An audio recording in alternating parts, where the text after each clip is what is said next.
Hechos capítulo 12. Amén, amados hermanos.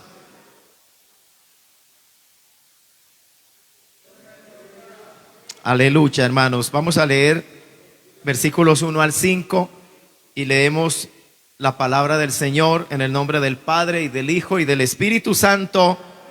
Amén. Dice así el texto de la Escritura. En aquel mismo tiempo el rey Herodes echó mano a algunos de la iglesia para maltratarles y mató a espada a Jacobo, hermano de Juan. Y viendo que esto había agradado a los judíos, procedió a prender también a Pedro. Eran entonces los días de los panes sin levadura. Y habiéndole tomado preso, le puso en la cárcel, entregándole a 4 grupos de 4 soldados cada uno para que le custodiasen. Y se proponía sacarle al pueblo después de la Pascua.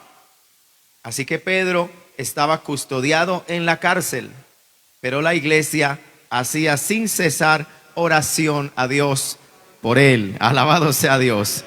Oremos, hermanos, una vez más. Padre, gracias te damos otra vez por tu bendita palabra. Ahora que vamos a meditar en ella, pedimos que tú nos bendigas al hacerlo otra vez, que nos ministres, que hables a nuestros corazones. Háblanos a través de esta palabra, de estos textos de la Escritura. Enséñanos tu verdad y te damos gracias por tu bendición en el nombre de Jesús. Amén y amén. Puede tomar asiento, amado hermano. La verdad tenemos poco tiempo esta noche. Queremos salir un poco más temprano en razón de lo que está sucediendo. Pero hermanos, yo había preparado el tema para continuar esta noche en el libro de, alabado sea el Señor, Gálatas y Romanos, continuando con la enseñanza acerca del Espíritu Santo. Pero mientras alabábamos al Señor, hermano, y estamos en culto, pues mis pensamientos estaban en otra parte, quiero decir, meditando en otros aspectos que también nos enseña la palabra y que conciernen mucho, o que de alguna manera, amados hermanos, tiene que ver o tiene alguna relación con lo que está viviendo nuestra nación hoy día, nuestro país, porque se nos carga el corazón, hermanos, al mirar las circunstancias que está viviendo nuestro país. Realmente son altamente preocupantes, amados hermanos, y llega uno como cristiano a decir: a esta nación solo la arregla Dios. Esta nación necesita una intervención divina. Esta nación va en una dirección, hermanos, equivocada, va en una dirección que puede traer mucha tristeza, mucho dolor a este país, y eso nos preocupa como cristianos. Bendito sea el nombre del Señor. Así que estaba considerando, hermano, estos pasajes de la Escritura, porque aquí donde acabamos de leer en el libro de los Hechos, capítulo 12, nosotros vemos a través del libro de los Hechos una secuencia de acontecimientos dentro de lo que es la historia de la iglesia en sus comienzos, porque el libro de los Hechos es principalmente histórico. Nos habla del nacimiento de la iglesia desde el día de Pentecostés y aún anterior al día de Pentecostés, y muchos aspectos de cómo la iglesia en esa época avanzó y creció y se extendió por el Asia y por algunas naciones del Asia y de Europa, como la conocemos hoy. Pero que siempre, amados hermanos, encontramos en el libro de los Hechos, aunque la iglesia nace el día de Pentecostés, por decirlo así, es consagrada bajo el fuego del Espíritu Santo, mas sin embargo usted va a ver que una vez hay ese avivamiento inicial que trajo tanta bendición a la iglesia, porque si usted va conmigo al libro de los Hechos capítulo 2, amado hermano, miremos allí Hechos capítulo 2, después del primer sermón apostólico, cómo el Espíritu Santo impacta al corazón de los oyentes y una gran multitud es añadida a la iglesia. Miren Hechos capítulo 2, verso 37. Al oír esto se compungieron de corazón y dijeron a Pedro y a los otros apóstoles: varones hermanos, ¿qué haremos? Pedro les dijo: arrepentíos y bautícese cada uno de vosotros en el nombre de Jesucristo para perdón de los pecados y recibiréis el don del Espíritu Santo. ¿Qué había sucedido? Aquella multitud que días antes había mostrado tanta hostilidad hacia el Señor Jesucristo. De hecho, lo habían llevado a la cruz. Mas sin embargo ahora, bajo la intervención del Espíritu Santo, mientras Pedro predica el Evangelio, el primer sermón apostólico, y habla del pecado que ellos habían cometido, el Espíritu Santo está penetrando los corazones de los oyentes y los está convenciendo de su pecado. Por eso dice allí que fueron compungidos de corazón. El inglés utiliza una terminología que literalmente se traduce traspasado su corazón. Fueron cortados.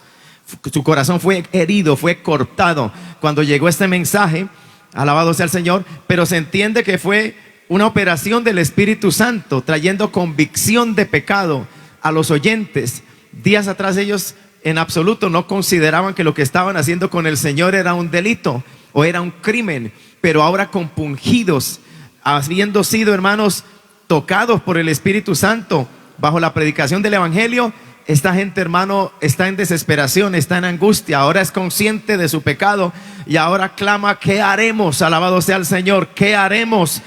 Amén, como buscando quién nos puede dar una solución, como dándose cuenta de su gran desatino, de su gran pecado, del estado en que sus almas se encuentran delante de Dios.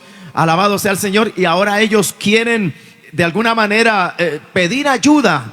¿Y quién mejor que el apóstol Pedro, que en ese momento está ministrando el evangelio, el mensaje de salvación, para comunicarles lo que ellos tienen que hacer? Por eso él inmediatamente les dice: lo que ustedes tienen que hacer es arrepentirse. Alabado sea el Señor, arrepentirse del mal que han hecho. Y luego les dice: y asimismo bautizarse cada uno de vosotros en el nombre de Jesucristo para perdón de pecados. Ellos habían negado al Señor Jesucristo, ellos habían crucificado al Señor, ellos habían rechazado al Señor. Y es por ello que ahora el apóstol hace énfasis a ese Jesucristo que ustedes rechazaron. Bautícense en su nombre, o sea, bajo su autoridad. Acepten su autoridad, su señorío. Él es el Mesías, ustedes lo crucificaron. Alabado sea el Señor. Y por eso hace énfasis y les dice: bautícese en el nombre de Jesucristo para perdón de los pecados y ustedes recibirán también el don del Espíritu Santo.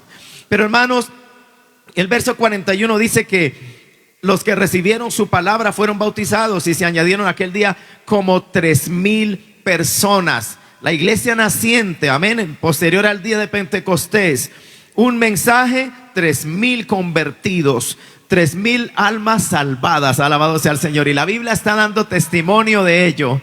No son como los números que se toman de repente hoy en una actividad evangelística y dicen: hubo 100 convertidos, pero después uno no ve ni a uno ni a dos llegar a la iglesia y a los cultos y perseverar en el Señor. O tal vez sí, pero no son los 100 que se anunciaron. En este caso, la Biblia dice que 3,000 se añadieron, y les aseguro por el testimonio de las Escrituras que 3,000 perseveraron en la fe. Alabado sea el Señor. O sea, genuinos convertidos, verdaderos salvos. Alabado sea el Señor. Y yo creo que la Biblia da testimonio y menciona el número como para que nosotros seamos testigos de lo que sucedió aquel día, de cómo la salvación de Dios impactó y alcanzó a muchos, como una obra sobrenatural de Dios en medio de un pueblo, repito, que era hostil a Dios y que había rechazado al Mesías, el cual ahora les estaba siendo predicado. Amén, amados hermanos. Ahí está lo que acabo de mencionar en el verso 42. Ellos no solamente se convirtieron aquel día, como la Biblia nos da testimonio, sino que esa perseverancia en la doctrina, como dice el verso 42, era la evidencia de que realmente lo que dice el verso 41 cuando menciona 3,000 personas era una conversión genuina. Y esa conversión genuina se traduce en una perseverancia en el Señor. No por un día, no por una semana, no por un mes, sino por el resto de mis días. Perseverar en el Señor hasta el día final. Alabado sea su nombre. Perseveraban en la doctrina de los apóstoles, en la comunión unos con otros, en el partimiento del pan y en las oraciones. Y sobrevino temor a toda persona, y muchas maravillas y señales eran hechas por los apóstoles. En el capítulo 3, amados hermanos, vemos un hecho portentoso. Vemos la sanidad de un cojo que se sentaba a la puerta de la Hermosa, una de las puertas del templo en Jerusalén. Es una sanidad poderosa, alabado sea el nombre del Señor. En el capítulo 4 vemos, amados hermanos, cómo comienza la oposición, y eso era lo que yo quería de pronto en este momento centrarme, en que la iglesia comienza con ese avivamiento, con ese avance, con ese desarrollo llena del Espíritu Santo, pero no tarda en aparecer la oposición. A Satanás no le gusta, que el Señor lo reprenda, No le gusta que haya avivamiento en la iglesia. No le gusta que haya avance en la iglesia. No le gusta que la iglesia se desarrolle, que crezca, que las almas se salven. Eso no lo quiere Satanás. Él querrá impedirlo de alguna manera y usará sus instrumentos.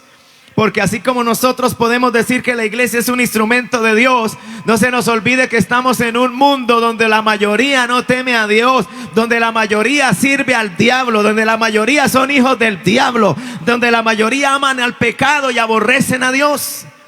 Así que Satanás también tiene sus instrumentos para estorbar la iglesia del Señor.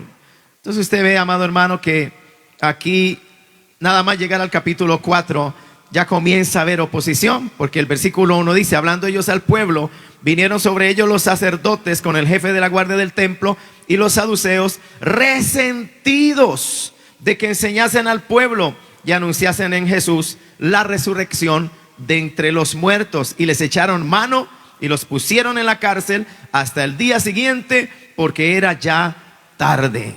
Pero a pesar de todo, mire lo que dice el verso 4: pero muchos de los que habían oído la palabra creyeron, y el número de los varones era como 5,000. Ya se habían añadido 3,000. Ahora aquí la Biblia está registrando otros 5,000. Y note que aquí dice el número de los varones. O sea que si habían varones, téngalo por seguro que habían mujeres y que también habían niños, hijos e hijas. O sea que ese número puede ser más de 5,000. Ya estamos hablando de más de 10,000 tal vez, formando parte de la primera congregación neotestamentaria, como lo revela aquí el libro de los Hechos. ¿Quién había hecho esa obra poderosa? ¿Qué estrategia, qué plan de trabajo, qué método utilizó la iglesia del Señor para ese crecimiento? Porque hoy las iglesias buscan metodologías, buscan estrategias para lograr crecimiento de sus congregaciones. Aquí yo solamente veo una metodología, aquí yo veo solo una estrategia. Es la metodología del Espíritu Santo, es la estrategia de Dios. Alabado sea el Señor. ¿Cuál es, pastor? Predicar el evangelio, orar, alabado sea el Señor, poder del Espíritu Santo. Que eso es lo que muchas veces escasea en la iglesia moderna. Hay mucha estrategia, hay mucha planificación, hay mucha metodología, pero no hay oración, no hay poder del Espíritu Santo, no se predica el verdadero evangelio. Alabado sea el Señor. Como resultado no hay conversiones genuinas. Hay gentes atraídas por métodos carnales y se ve un crecimiento, pero es un crecimiento espurio, es un crecimiento como espuma. Así como sube, baja, porque no es genuino, no es obra del Espíritu Santo, no es conversión, porque el alma no ha sido impactada por el evangelio, por la palabra que traspasa y corta el corazón, como dice Hechos 2:38, y que lleva al ser humano al arrepentimiento, a verse cara a cara con el Dios Santo y a clamar misericordia por el pecado suyo. Amén. Eso no se ve, escasea hoy. Mucho mensaje para alegrar el oído del oyente, para hacerle cosquillas en el corazón, para emocionarlo y hasta hacerlo llorar, pero no para llevarlo a la conversión, no para llevarlo al arrepentimiento. Y por eso las vidas no cambian y no adoran a Dios con la debida santidad. Es que no han ni siquiera conocido al Dios Santo todavía. No han tenido una experiencia con Él. Y se les hace fácil, es como cambiar de religión. Dejé mi ideología, mi filosofía, mi religión, y ahora tengo la ideología, religión o filosofía cristiana. Y qué bueno, porque en ella Dios me promete éxito, triunfo, prosperidad, salud, gozo, paz. ¿Y quién no quiere eso? Pero ese es todo el mensaje. No se da todo el consejo de Dios. A veces lo que se busca es dar lo que sabemos que puede dar resultados, como mercaderes del evangelio, como metodologías de mercadotecnia. Vamos a darle al cliente, al customer, a la persona, al cliente, customer es en inglés, vamos a darle lo que él quiere, lo que le gusta, lo que necesita. No vamos a darles realmente lo que Dios quiere y lo que en realidad ellos necesitan, sino que a lo que a ellos les gusta, porque lo que queremos es atraerlos. Lo que queremos es que estén aquí, lo que queremos es ver un grupo, lo que queremos es que se llene este lugar. Lo que queremos tener es fuerza, fama humana. Lo que queremos tener es poder económico. Eso es lo que nos interesa. Vamos a darles lo que a ellos les gusta. Así no sean salvos, así no sean convertidos, así no hayan nacido de nuevo, así no adoren a Dios, así no vengan a buscar a Dios sino otras cosas. Ese es un mensaje espurio, falso. Ese es un mensaje no cristiano. Ese no es el evangelio de Cristo tal y como lo predicaron los apóstoles en el libro de los Hechos. Que cuando predicaron muchas veces recibieron de para acá piedra. Y muchas veces fueron expulsados de lugares, de ciudades. Porque su mensaje ofendía, aunque no hablaban con ofensa, sino que el mensaje del evangelio ofende al hombre natural, al hombre pecador. Lo ofende porque no quiere que su pecado sea expuesto y sacado a luz. Alabado sea Dios para siempre, hermano.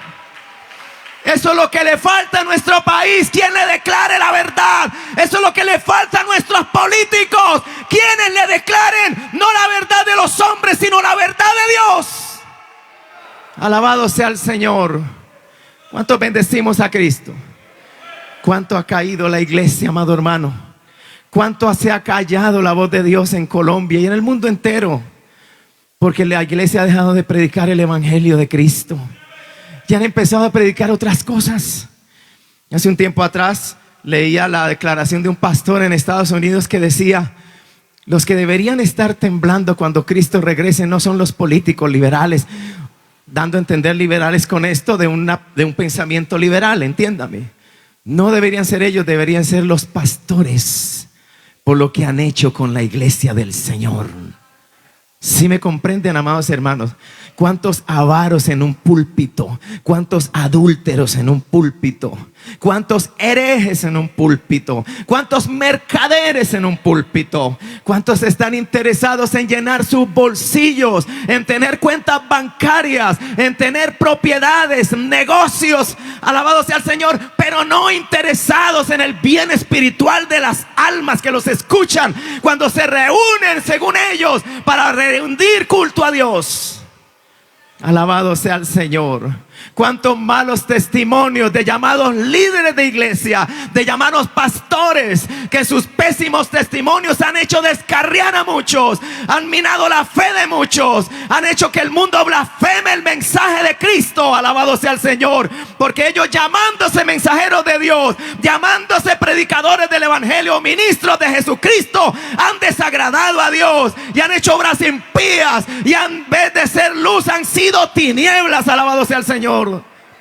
Y todavía, qué triste, hay quienes los siguen, ciegos, guías de ciegos. Solamente la luz del evangelio, solamente Cristo nos puede abrir los ojos. Oiga, el pueblo de Dios no es un pueblo ciego. Nosotros somos un pueblo con discernimiento. Tenemos al Espíritu Santo. Y óigame bien, deje de leer tantos chats, Facebook, Twitter, tanto periódico, tanta revista. Lea la Biblia para que conozca la verdad y no sea engañado. Ni siquiera por aquellos que se dicen ser sus ministros, sus líderes. Lean la Biblia. Entiendan el mensaje de Dios para que no sean engañados. Para que no sean engañados por cualquiera que se para en un púlpito y dice: soy vuestro pastor, soy vuestro líder espiritual. Alabado sea el Señor. Sino que ustedes mismos, alabado sea el Señor, puedan tener la capacidad de guiar sus vidas en Dios. Alabado sea el Señor. Aunque llegare a faltar un pastor, un misionero, un evangelista, no queden ustedes entonces como almas descarriadas que no tienen norte. Porque ahora ¿quién me guía? ¿Cómo que ahora quién me guía? Y esos años en el evangelio, donde el Espíritu Santo que mora en usted ha hecho una obra, y donde ha aprendido palabra y doctrina sana por años, no puedes ser guiado ahora. No puedes seguir la senda de Dios ahora, porque dices: falta el ministro, falta el predicador, o ha caído fulano de tal. ¿Es que acaso tu esperanza estaba puesta en un hombre? ¿No está puesta en el Cristo que nunca falla? ¿No está puesta en aquel que es sin pecado? ¿No está puesta en aquel en quien no se halló engaño en su boca? ¿A quién sigues tú? ¿A quién miras tú? ¿Quién es tu líder, tu guía espiritual? ¿Quién es el Señor de tu alma? ¿Quién es el pastor de tu vida? Alabado Dios, ¿acaso no es Jesucristo? Bendito sea el nombre del Señor para siempre. Amén, amados hermanos. Gloria a Dios. Pero mire, hermano, yo veo ahí a través del texto de la Escritura cómo comienza la oposición. Cuando la iglesia avanza con sana doctrina, se ve que perseveraron en la doctrina de los apóstoles.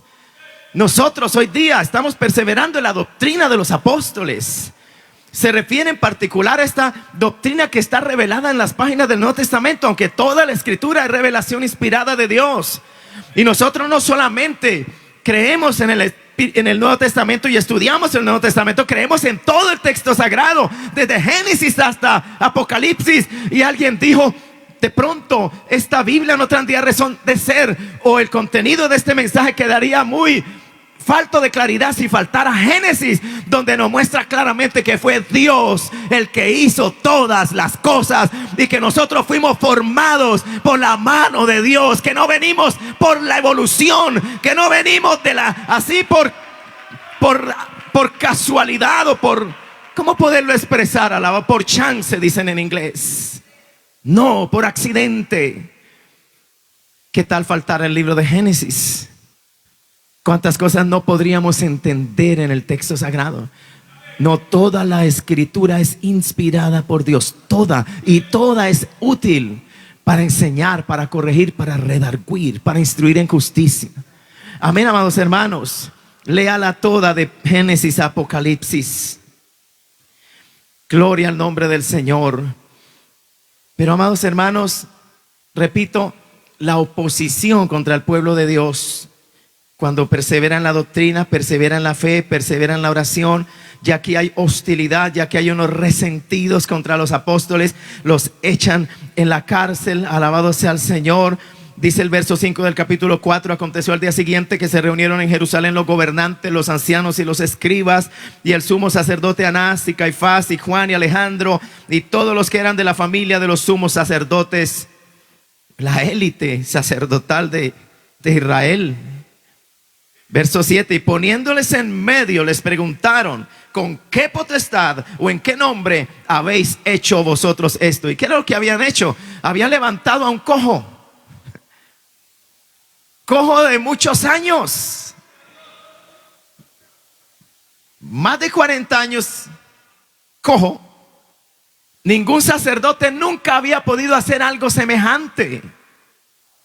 Ningún sacerdote podía decir: ni tengo plata ni oro, pero de lo que tengo te doy. Ellos sí tenían plata y oro. De hecho, habían llegado a ser hasta de la casa de Dios una casa de mercado. Por eso en aquella ocasión el Señor usó un látigo y los sacó fuera del templo de su casa y les dijo: habéis hecho de mi casa cueva de ladrones.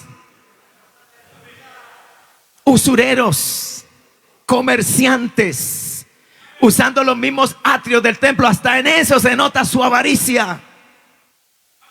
No respetaban ni el área del templo, el área sagrada. Qué testimonio para los gentiles que observaban a Israel como la nación de Dios, ver ese desorden en la casa de Dios. Debe haber orden, mis hermanos, en la casa de Dios. Qué bueno que cuando entren por las puertas de nuestros templos vean a un pueblo reverente, a un pueblo orando, no chateando, ni riéndose, ni burlándose, no entregado a dedicar actividades seculares o profanas, sino de entregados a lo santo. Alabado sea el Señor. Entregados a lo santo porque el lugar en el que se encuentran es santo. Ha sido separado para Dios, para la gloria, la alabanza y la adoración y el servicio del Señor. A su nombre gloria. No es mi casa, no es tu casa, es la casa del Señor. Alabado sea Dios. Y por eso debemos aprender a tener reverencia en el templo. Pero mira el desorden de estos sacerdotes. Y eran los líderes espirituales de la nación. Alabado sea el Señor. Cristo vive. Ahora están allí resentidos, amados hermanos, y les dicen: ¿qué es lo que ustedes han hecho, por favor? Ellos hubieran podido decir: no lo hicimos nosotros, lo hizo el Cristo que predicamos. Es por la fe en su nombre que este hombre ha sido levantado de su enfermedad. Pero mira, amado hermano, dice el verso 7, el verso 8. Entonces Pedro, lleno del Espíritu Santo, les dijo: gobernantes del pueblo y ancianos de Israel, puesto que hoy se nos interroga acerca del beneficio hecho a un hombre enfermo, de qué manera éste haya sido sanado, oiga la respuesta: sea notorio a todos vosotros y a todo el pueblo de Israel, que en el nombre de Jesucristo de Nazaret, a quien vosotros crucificasteis y a quien Dios resucitó de los muertos, por él este hombre está en vuestra presencia sano. Alabado sea el Señor. ¿Querían una respuesta? Ahí la tienen. ¿Querían saber qué fue lo que sucedió? Que el Cristo que ustedes crucificaron y mataron ha resucitado, y ese Cristo ha levantado a este enfermo. Alabado sea el Señor. ¿Cuántos damos alabanzas a Dios, amado hermano? Cristo vive para siempre. Verso 11, y oigan más: este Jesús es la piedra reprobada por vosotros los edificadores, la cual ha venido a ser cabeza del ángulo. Y escuchen esto: en ningún otro hay salvación. Oiga, le está hablando a la élite religiosa de la nación. Les está diciendo: ¿quieren saber cómo poder ser salvos? ¿Quieren saber cuál es el único medio de salvación? Se lo voy a decir: ese que ustedes crucificaron, en ese nombre, en el nombre de Jesús, a quien ustedes le dieron muerte. Solo en ese nombre podemos ser salvos. No hay otro nombre bajo el cielo dado a los hombres en que podamos ser salvos. Aleluya. Es decir, ni siquiera la religión judía podía salvar, mucho menos las religiones que hay hoy en el tiempo moderno. Si ni siquiera la religión judía puede salvar, ¿qué esperar del mahometanismo, del islamismo, del confucianismo, del hinduismo? ¿Qué esperar del marxismo, del comunismo? ¿Qué esperar? Alabado sea el Señor. ¿Cuántos damos gloria a Dios? ¿Qué esperar de esas miserias de sabiduría humana que entenebrecen el alma y el corazón de los hombres y los alejan de Dios?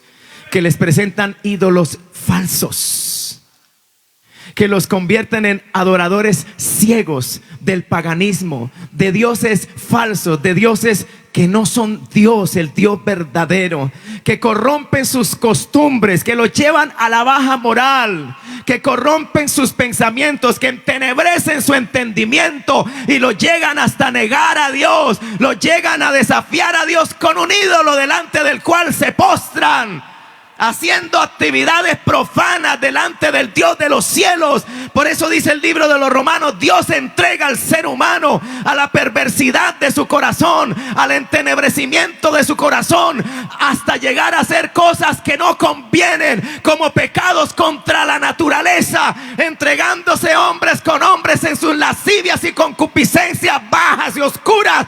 Y así la mujer, dejando el uso natural del hombre, busca otra mujer. Es prácticamente eso lo que está hablando el texto sagrado, que son solamente una revelación de lo que sucede en la vida del ser humano cuando al Dios verdadero le dice no y ama las religiones falsas, paganas, las ideologías humanas, necias, baratas, que no salvan. Poderoso es el Señor. Por eso gloria a Dios por el evangelio, amado hermano. Por eso gloria a Dios, Pablo dijo: no me avergüenzo del evangelio, porque es poder de Dios para salvación. Se lo está escribiendo a Roma, a los romanos, en ese momento cuna del imperio más poderoso de la tierra en ese momento. Y sin duda Pablo habla de no avergonzarse del evangelio, porque el mensaje para muchos era menospreciable, como lo es hoy día para los llamados cerebros modernos. La excelencia, la nata y crema de la sabiduría humana aborrece el evangelio. Para ellos es un mensaje bobo, es un mensaje insensato, es un mensaje demasiado elemental. Es un mensaje despreciable. Pero no solo eso, como dije anteriormente, es un mensaje que a ellos se les repugna, los rechaza, cuando los llama por su nombre pecadores, o cuando ya saca a luz el pecado que ellos practican y en el cual ellos se deleitan. Hace un tiempo atrás estábamos predicando en un parque aquí de la ciudad, y ese día, amados hermanos, en medio de la predicación del evangelio, yo alcé mi voz y hablé de la necesidad de salvación y de la necesidad de arrepentimiento en el ser humano, y hablé del pecado. Y alcé mi voz y dije: porque el adulterio es pecado, la fornicación es pecado, el homosexualismo es pecado, el lesbianismo es pecado. Y apenas habían pasado unos segundos que yo había dicho estas palabras, cuando llegó un hombre hasta donde me encontraba y se me acercó. Yo estaba todavía predicando y empezó a decirme cosas. Yo presté atención y lo que me decía: ese mensaje que usted predica es ofensivo. Cállese. ¿Quién le dio derecho a hacer esto aquí? ¿Tiene permiso para decir estas cosas? Su mensaje es ofensivo. Mire que aquí hay niños. Alabado sea el Señor. Yo seguí predicando, mas sin embargo después meditaba: pero qué más ofensivo para nuestros niños ver en público a dos hombres tomados de la mano, acariciándose como si fueran hombre y mujer, o a dos mujeres practicando esos actos a la luz pública, como el mundo hoy aplaude y acepta.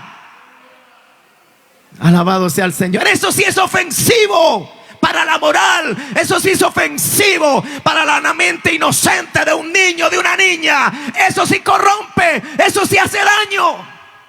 Pero esa es la sociedad en la que vivimos, amada iglesia del Señor. Y eso es lo que me preocupa, para ir terminando, porque uno ve eso en nuestro país. Yo escuchando estos días, porque ustedes saben lo que estamos viviendo, y estos días han habido unas entrevistas de los candidatos a la presidencia con jóvenes de diferentes lugares de nuestra nación, que representan a diferentes comunidades, ¿verdad? O a diferentes entidades étnicas de la nación, tal vez estratos también, si puedo usar esa palabra. Pero una de las preguntas a uno de los candidatos: ¿qué piensa usted de que se haya aprobado el aborto hasta la semana, creo que es número 24? 6 meses. Y este hombre responde a esa crema innata de la intelectualidad moderna colombiana que representan esos universitarios de varias zonas de nuestro país. Le responde: estoy totalmente en desacuerdo. No se puede permitir. O sea, en otras palabras, eso es lo que este hombre responde. Y cuando él dice: me parece malo, exagerado, ¿cómo van a quitarle la vida a un bebé ya formado de 6 meses en el vientre de mamá? Cuando él responde esas palabras, esa crema innata de nuestra intelectualidad moderna colombiana abuchean al candidato. ¿Qué quiere decir esto? ¿Aman ellos la muerte, el homicidio? Claro, ellos no lo están viendo así, téngalo por seguro. Pero nosotros sabemos a la luz de la palabra que eso es quitarle la vida ya a un ser humano que, aunque todavía no ha salido del vientre, ya es una persona delante de Dios indefensa, a la cual se le quita la vida. Y hoy escuchaba de una pregunta que se le hace a otro de estos candidatos, y responde usando unas palabras que usó el Señor Jesucristo. Pero lo que me llama la atención es que este señor candidato, antes de responder, le pide disculpas a esas mentes elevadas, excelentes de nuestras universidades en Colombia. Les pide disculpas y les dice: discúlpenme las palabras que voy a usar. Y las palabras que va a usar son las palabras de Jesús. El que esté sin pecado tire la primera piedra, creo que fue las que él cita. Pero él pide disculpas para poder hablar estas palabras, del Señor. Entonces cuando yo escucho esto digo, ay bárbaro, Dios mío, esta es la generación en la que estamos viviendo. Cuando se presenten delante de Dios en el día del juicio, Dios no les va a pedir o a ofrecer disculpas para darles su merecida sentencia y enviarles al lugar que se merecen por su rebelión y su pecado. Pero es que es la sociedad en la que estamos viviendo. Entonces cuando yo miro eso, yo digo, Dios mío, Colombia está madura para el juicio. Está madurando para el juicio. Y no logré entrar en el capítulo 12 de los Hechos, porque quería hacer un seguimiento de cómo la iglesia fue perseguida y cómo ya es perseguida hasta por gobernantes, como encontramos en el capítulo 12 del libro de los Hechos. Y cómo el hombre, por congraciarse con el pueblo sobre el cual él gobernaba, mata a espada a Jacobo de una forma arbitraria, o sea, sin juicio previo, solamente para complacer a los judíos. Y cómo después, viendo que esto había agradado a los judíos, se está actuando como un gobernante, alabado sea el Señor, que busca apoyo, ¿qué? Político, que busca conveniencias, cómo lograr apoyo popular. Entonces procede a prender a Pedro, porque sin duda él pensó, este es el líder. Si maté a Jacobo y esto agradó a los judíos, ¿qué si mato al líder de esta secta según él? Y lo prende y lo echa a la cárcel, y sus intenciones no son buenas, pero sabemos el final de la historia. Un ángel del Señor libra a Pedro. ¿A cuánto damos gloria a Dios?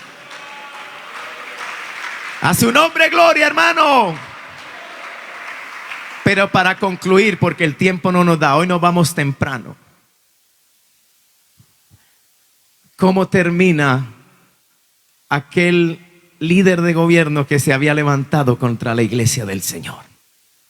Si usted lee todo el capítulo 12, alabado sea el Señor, los últimos versículos del capítulo 12 del libro de los Hechos. Porque la Biblia dice que mientras Pedro estaba en la cárcel, ¿qué era lo que estaba haciendo la iglesia? Orando. Y como alguien dijo, sin duda ellos oraban también, Señor, mira la actitud de Herodes. Aparte de que ellos sin duda oraban, Señor, libra a Pedro, libra a Pedro. Sin duda también decían, Señor, mira a Herodes. Y sí que el Señor estaba tomando nota de Herodes, como está tomando nota de todo líder o gobernante blasfemo, impío, enemigo de Dios, que persigue a la iglesia del Señor. ¿Creen que Dios no nota eso? ¿No ve eso, amada iglesia? Claro que Dios lo ve. Alabado sea el Señor.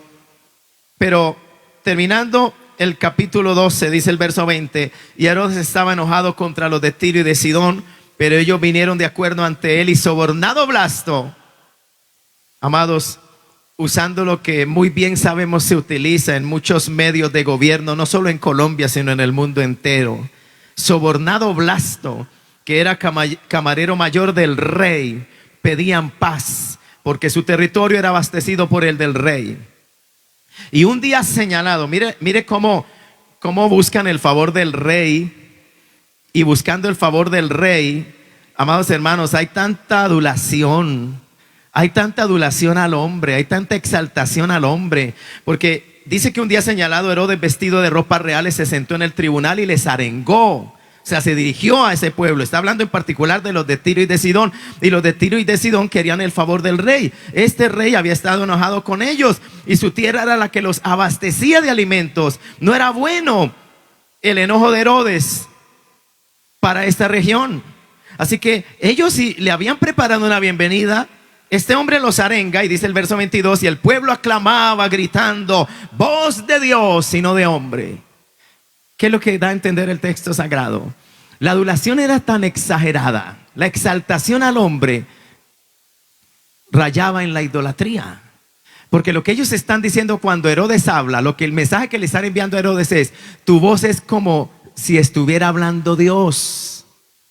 Esto es voz de Dios, no de hombre.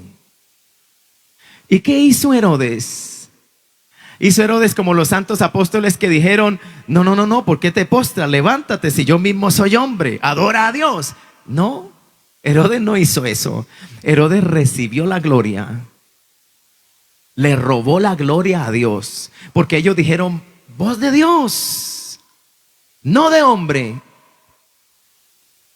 Y lo que me llama la atención es que lo que rebosó la copa, porque aquí la Biblia da testimonio de que Dios le quitó la vida a Herodes, no cuando mató a espada a Jacobo, no cuando se mostró hostil con la iglesia, no cuando encerró a Pedro en la cárcel, sino cuando públicamente robó la gloria que le pertenece a Dios. Cuando tocó eso, tocó tan directamente a Dios, si puedo decirlo de esta manera, que la ira de Dios se manifestó inmediatamente sobre la vida de ese impío. Porque allí lo dice, amado hermano: el pueblo aclamaba gritando: voz de Dios, sino de hombre. Al momento, un ángel del Señor le hirió, por cuanto no, aquí se da la razón con claridad, por cuanto no dio la gloria a Dios, y expiró comido de gusanos. Ese fue el fin del opresor, del perseguidor de la iglesia. ¿Y qué pasó con la iglesia? ¿Se detuvo la iglesia? La iglesia crecía, la iglesia avanzaba, a pesar de la oposición, a pesar de la opresión. Alguien ha dicho a través de los anales y registros de la historia que cuando la iglesia ha sido perseguida es cuando más pura ha sido la iglesia, y es cuando más ha avanzado la iglesia. Vea usted la primera persecución de Saulo en Jerusalén, cómo los creyentes salieron esparcidos por todas partes, y el evangelio traspasó Judá, Samaria, y avanzó hasta los confines de la tierra, como el Señor había hablado. A su nombre sea la gloria. La persecución ayuda a la iglesia, la persecución sirve a los propósitos de Dios para con su iglesia. Aunque no amamos, ni queremos, ni estamos esperando la persecución, tememos el sufrimiento. Pero, amados hermanos, mire, este impío fue quebrantado por la mano de Dios. ¿Y qué sucedió con la iglesia? Verso 24: pero la palabra del Señor crecía y se multiplicaba. Amén. Sigamos orando por nuestra nación, amado pueblo de Dios. Nosotros, hermanos, no sabemos qué pueda venir mañana. Realmente, al observar todo lo que se mueve en el país y al escuchar la mentalidad de casi la sociedad en general, uno siente temor. Uno dice: Dios tenga misericordia de esta nación. Y como yo lo decía anteriormente, uno dice que este país está madurando para el juicio de Dios. Y, amados hermanos, si Dios permitiera algo difícil para esta nación, porque nosotros sabemos que Dios tiene el poder para intervenir y extender un poquito más el tiempo de gracia, ¿cierto? Dios puede intervenir hoy, Dios puede intervenir en las próximas elecciones nacionales. De alguna manera Dios puede intervenir en nuestro país y extendernos un poquito el tiempo de gracia, darnos más respiro. Incluso Dios puede traer un avivamiento a su iglesia en Colombia, como lo hemos estado anhelando. Amén. Imagínate a la iglesia de Dios en Colombia levantada, llena del Espíritu Santo, impulsada por el poder de Dios, trayendo una sacudida a Colombia, una sacudida de la gracia y de la salvación de Dios. Qué lindo sería.